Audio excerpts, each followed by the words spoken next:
as soon as Nate McMillan took over as head coach, they completely became a completely different team. Mm-hmm. Yeah. So basically, we're going to get right into it. The reason why I predicted that the Atlanta Hawks were a bad matchup for the 76ers was because I had believed that they had too many scorers, 1 through 12, that could shot create for the 76ers to beat them. And, in the 76ers were the 1 seed in the East that year. And we're going to break down how we got that right. But what do you think about like that intro to the idea and the 1 through 12 nature of the Atlanta Hawks that season? Oh, for sure. They had, I think, Lua off the bench. They had John Collins, who was having a breakout season. Trae Young was having a Gallinari. breakout season. DeAndre Bembry. Is it DeAndre Hunter as well? Hunter. Yeah, DeAndre Hunter, Bembry.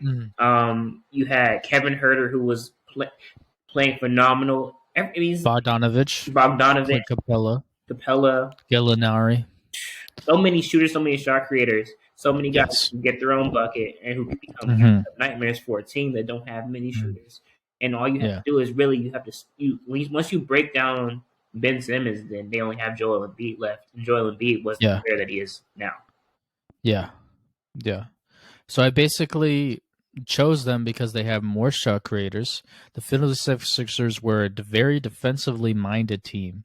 They had Embiid, Simmons, who was an amazing defender, Darian Green, who's been a very good defender for a while, Matisse Thybulle as well off the bench. The offensively important players were Curry, Green, Simmons, and Embiid, and Tobias Harris. The team was very efficient at scoring inside. So what do you think about that? Like describing what the Philadelphia 76ers were at that point in time as a team.